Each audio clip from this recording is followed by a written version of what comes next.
दुनिया के लोग ये कहते हैं ऐसे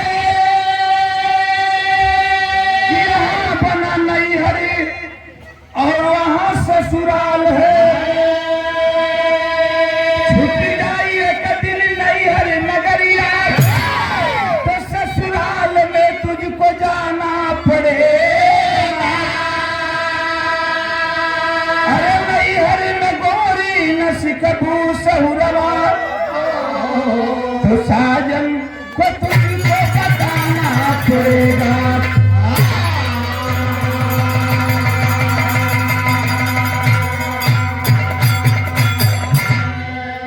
भैया 500 रुपए का पुरस्कार डॉक्टर सत्येंद्र बक्सर जिला के जिला अध्यक्ष जन अधिकार पार्टी के, और जिनकी मैंने कैसे बिगाड़ा है आप लोगों ने सुना होगा, बहुत लोगों ने सुना है, मिलियन में गया है शायद वो नदी। हाँ 10 लाख क्या है, 36 लाख मतलब कि 6 मिलियन गया बिरहा। तो आप लोगों का प्यार है, दुलार है, समाज सेवी है। हम कई ना कि अच्छा इतना लोग बिरहा सुने आई लोग बैठल लोग बिरहा तो रोज गावे के बाद बजावे के बाद हमरो मर जाए के बाद हम जानता नहीं ये बात के। जितना लोग बैठल बड़ा सब जानता कि हमारा मुँह के बाद ये स्टेज होके चाहे मंच होके चाहे जमीन होके चाहे कुर्सी होके सब जानता कि हमरा मुँह जाए के बा। अच्छा तो हम लोग जानता हो कि हमरा मर जाए के बा, हम जानता नहीं कि हम मर जाए के बा। तो वो डाड़ू लाट के दूसरे के खेत में मामा जाता भैया कि तू ई काम क्यों नहीं करे तू?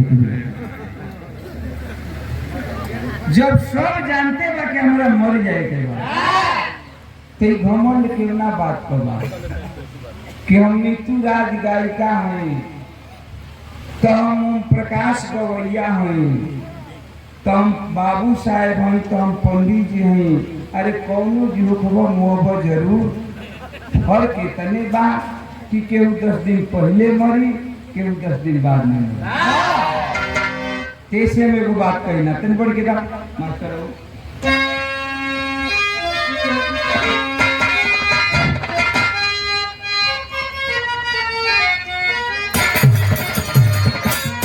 बड़ा सुंदर गीत लगे कभी रेडियो से आप लोग ये निर्गुण का हमने सुने लो या DD1 चैनल पर भी, मेट्रो चैनल DD2 पर भी आप लोग देखे लगाईला का गाईला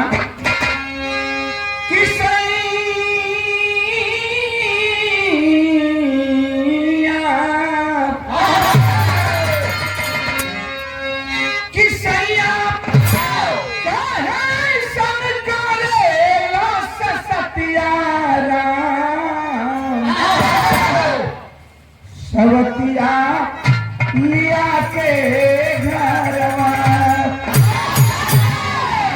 लेकिन हम कहिला कि एक दिन छोड़ जाई बाबुल की नगरिया हो, एक दिन छोड़ जाई बाबुल की नगरिया हो,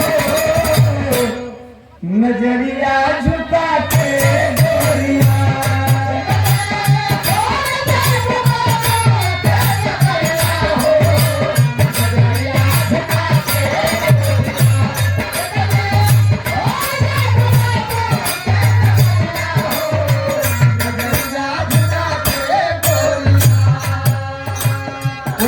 सबसे पहला काम का परिवार के लोग करिहन हरियाली मसाला के बनिए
राशि में दूसरा काम परिवार के लोग करी।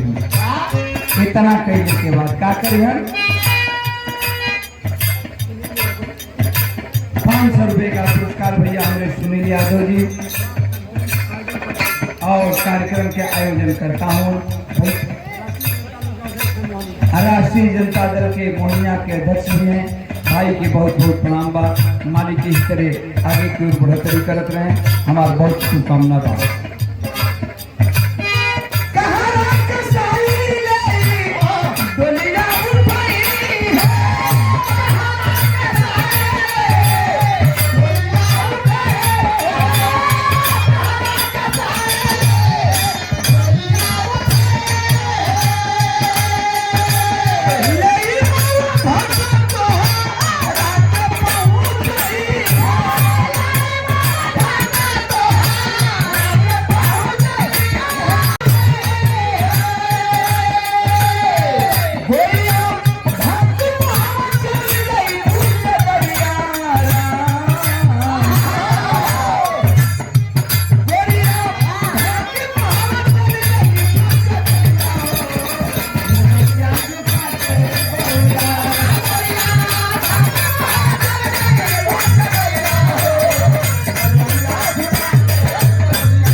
विजय यादव देवकली से भैया की बहुत बहुत धन्यवाद। मालिक सुखी रखें। यही दुनिया की रीत है और यही सच्चाई है।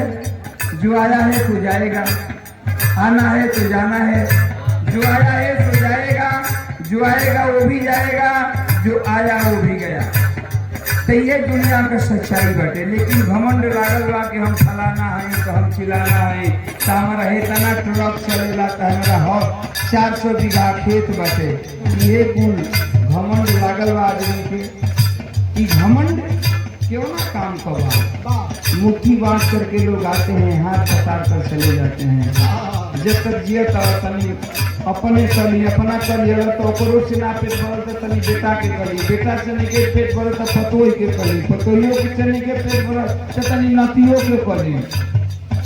एक पर एक लागल गई, कभी पेट आदमी के लिए भरेगा। जो आया है तो जाएगा, जाना है निश्चित है। ऐसे हंस खेल के जिंदगी बिता लेने के बाद जमुनी सूरज हाल मांस के शरीर बनल बा, खेल खाई के करा के ठीक से बिता लेवे के बचे। कोनो माने करा में मरे के बाद सबका जाए के बाद हाँ भाई तो इतना समझे के बाद कि नहीं हाल मांस के शरीर बा, एकरा के खेल खाई के बिता के अपन बिता लेवे के बाद। यही सब कही